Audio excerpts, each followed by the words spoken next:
welcome back to another episode of Cooking with Annie. Today we're going to be doing one of my family's favorite recipes, my grandma's ginger cookies. She made these cookies for the holidays every year, and then my mom made them every year, and now I do. And when my grandma gave me this recipe, it came on a 3x5 card, index card, and in her own handwriting, whereas now when we're sharing recipes we're oftentimes doing it over the computer and without that kind of, I don't know, that soul touch of her handwriting. So I have all of those index cards still in my recipe box. So how we start with this recipe is with softened butter, and it's 1.5 sticks of softened butter. And the thing that you need to know, like what softened butter means, is when you can bend the stick but not break it, and also that it's not gushing out of the paper. So there's 1 stick and then a 1/2 stick, which I think I can just mush out of here. My knife went somewhere else. Okay, there we go.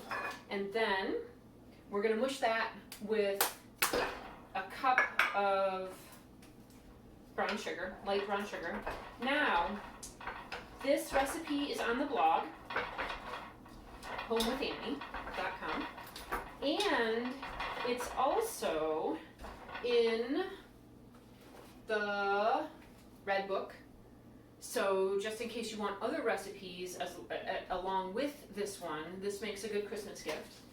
And once this butter is mixed up with the sugar, then the molasses can go in, and an egg. So, put the molasses in here. And then an egg's going to go in as well, and we'll mix that all together.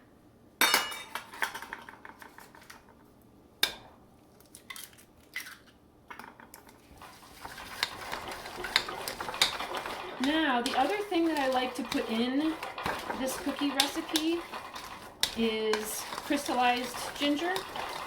My grandma didn't do that in her recipe because crystallized ginger in her day wasn't nearly as common as it is these days, but boy does it make a difference. And then the next step is 2 1/4 cups of flour. And like I said, the recipe is online, so I'm just going to put some of these things in. So that was ginger, cloves, and cinnamon, baking soda, salt. Mix it all up together. And the thing about a successful cookie dough is that once you've got it mixed up, you want to stop. You don't want to keep mixing it. You mix it just until all of the ingredients are fully incorporated.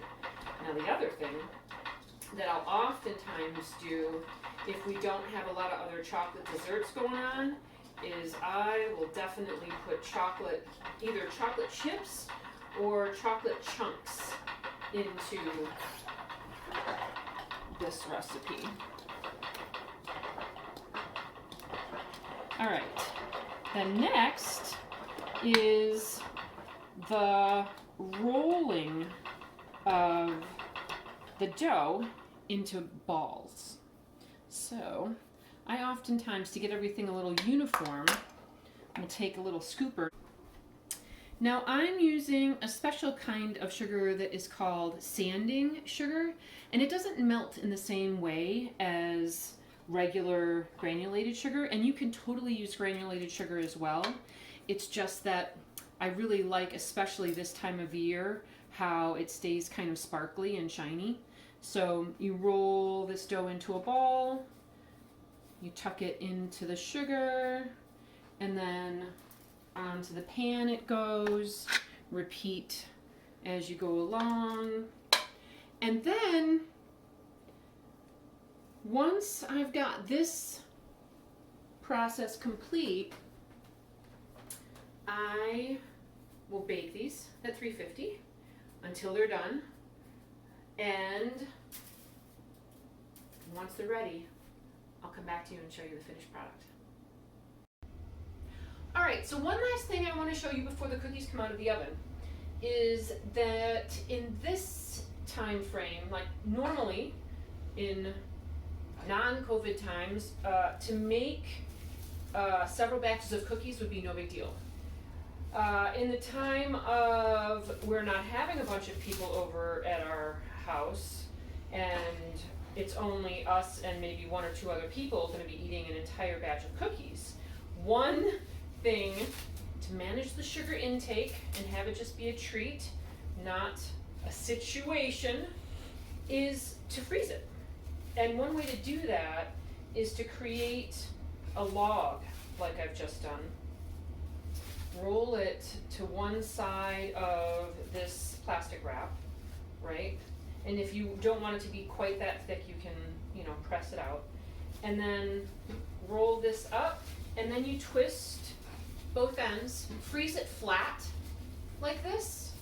And then when you're ready to have another, you've done one batch and you are ready for another batch, take it out of the freezer and just slice off with a sharp knife just a pan, a dozen cookies or so, and walk them right over to your neighbors and put them on your neighbor's porch.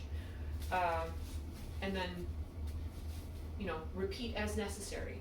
All right, so lastly, the cookies are ready to come out of the oven. And you can see that sanding sugar has just made a really beautiful, nice sparkle on these cookies. So that concludes this episode of Cooking with Annie. It's been really nice to think about you guys and to spend virtual time with you. John and I and the girls wish you all happy holidays.